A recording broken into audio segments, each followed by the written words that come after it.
Flooding and tide hit Northern California. Marin County, San Francisco, January 4, 2026.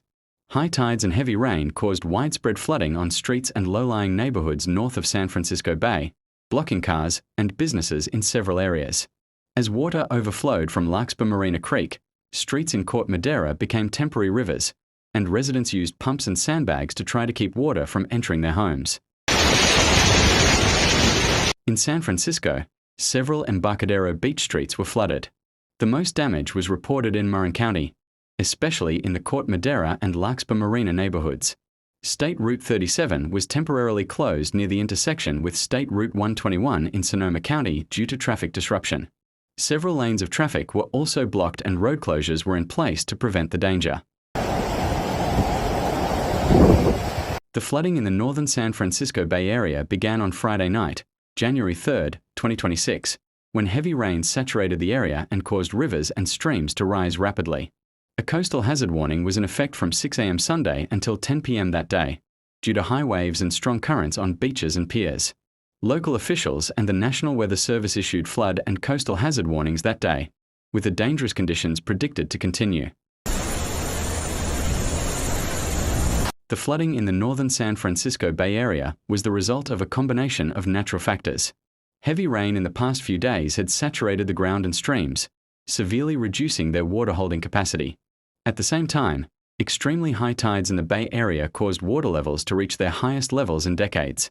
The combination of heavy rainfall, saturated soil, and rising bay waters created ideal conditions for widespread flooding in low-lying areas. In addition, the fourth consecutive day of high tides caused water to intrude into garages, streets, and parking lots, even in areas that are normally protected.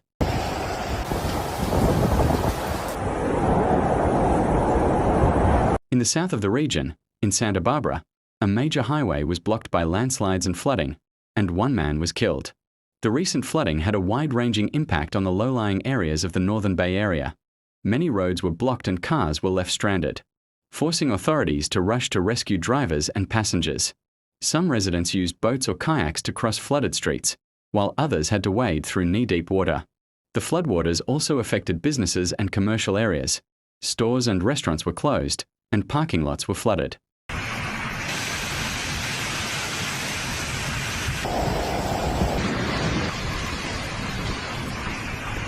A number of residents of the coastal and low-lying areas of the northern Gulf say the intensity of the recent tides has been unprecedented.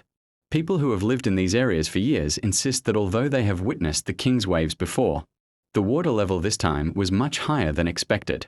Some eyewitnesses described cars with water rising up to their windows and the surrounding area becoming a disturbing scene.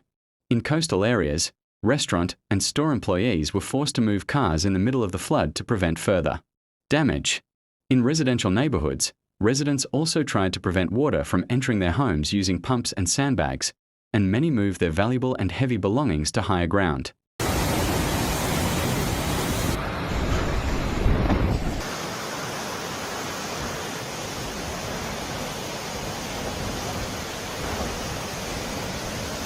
For many residents, the recent flood was not just a natural disaster, but an exhausting and alarming experience. Some spoke with concern and anxiety about the speed of the water rise and described the situation as frightening, while others viewed it with a kind of acceptance and resignation. A number of residents, despite their homes being relatively safer than others, still feel insecure about the future and the recurrence of such events. Among these reactions was a view that saw flooding as part of the power of nature, where people believed that all they could do was try to adapt and mitigate the damage from natural forces.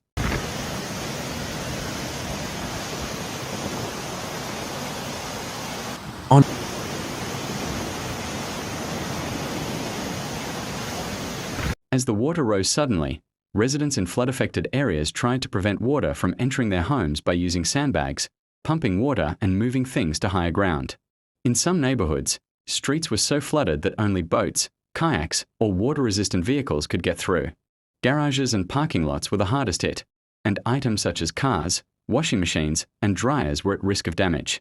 In areas such as Corte Madera and Larkspur Marina, the flooding temporarily closed businesses and closed streets, and many stores closed to prevent further damage.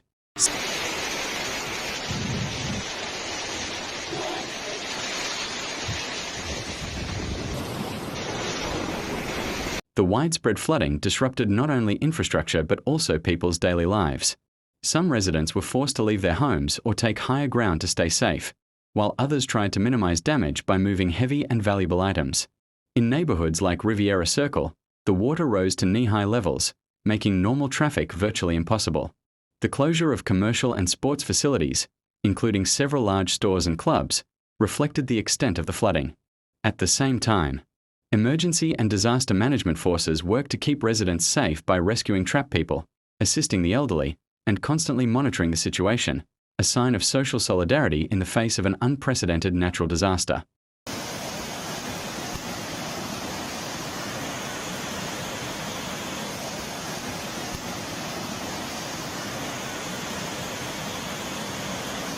Authorities have urged citizens to continue to take weather warnings seriously, avoid traveling in flooded areas, and follow official news. As the rains continue and the water level remains high, rescue forces are on standby and the situation is being monitored in real time.